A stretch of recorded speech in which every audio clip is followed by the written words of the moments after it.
Hey everyone, so we are going to, I'm going to show you guys how to use the creative masking tool. And first we're going to edit some selective edits in Lightroom. So I really like this tree, so you got to use the selective edit tool because it is far too dark for me to put it into another image. So I'm going to use the paint tool and I'm painting where I would like to selective edit my piece. Now I could do the whole piece and just or do the whole photograph and just think about where I wanted, just focus on the tree. But I'm gonna practice my selective editing. So I'm gonna select the tree. It's okay that I'm not perfect because we can go in and fix that later in Photoshop. But I just want to get mostly just the tree. I'll get the bottom as well because make it look nice. Now what we're gonna do is we're gonna edit it. So I need to use the contrast. The exposure needs to go up a little bit. I want to make this look really, really nice. I want it to look like a good tree because I'm going to put it in another black and white image. I want to make sure that it can really stand out against a black and white photograph because there's lots of contrast in the photo I'm going to put it in. Also, being a black and white, I want to make sure that this tree stands out a little more than I normally would want it to. So I'm going to make sure that it's extra green, which I think in my head will look nice in a finished product. Alright, that's looking pretty good. I like where it is right now. Things are looking nice. I want you to make sure it's crisp. There's a lot of texture in the image that I'm going to put this into, so I want to make sure it's nice and edited. Now I'm going to export to camera roll. So when I put it into my camera roll, that means I'll be able to put it into Photoshop. It takes a minute to export it. I have another image that I'm going to export, this one right here. I also am going to export to my camera roll, but I already have it in there, so I don't need to do it again. That'll be my background image before. So now I'm going to create a new document. I'm just whatever size is the original size will be fine. And now I'm going to put that photograph of a tree in there. It'll be in your recents. You'll have to find that. And it doesn't really matter what size to begin with because we can always adjust the size later. So now I am going to use the lasso tool or the selective edit tool.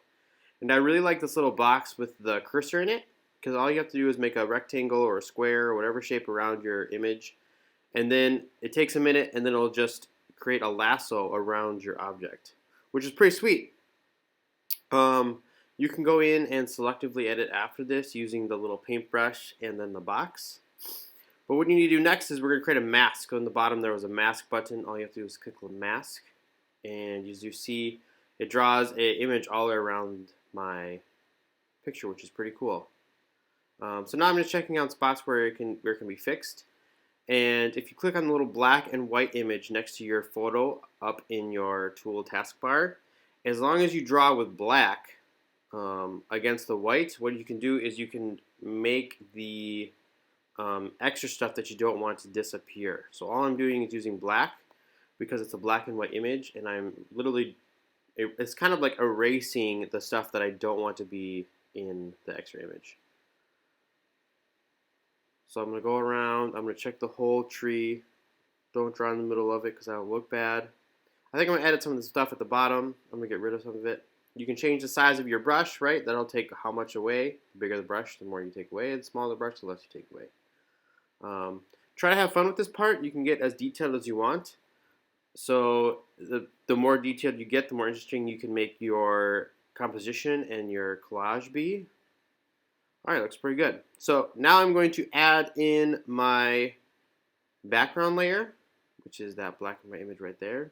I'm going to fill it up for the whole, oop, don't do that. Make sure you drag from the corner and away. Make sure it fits the whole workspace. Don't make the picture look oblong or weird shaped because then it'll make it look weird. Then I'm going to drag up to make sure that that is on top of my image. And look at, there's my little tree.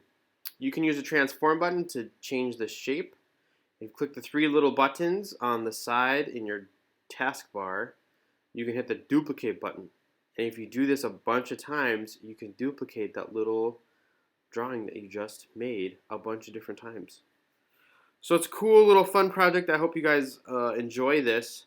But it's really just meant for a fun little activity and to get us used to Photoshop. So I hope my video made sense to you guys. And if you guys have any questions on how to do anything, you can either watch the video that I just made this one again, or you can watch the video in last week's lesson because it's also pretty good. He does a really great job doing that. So hope you guys have a great rest of your day, and hope you guys found this a little bit enjoyable. I think this is really a fun thing to do, and it can be a great tool for later in the year and for every other project. So have a great rest of your day. I will see you guys soon. Take care. Ciao!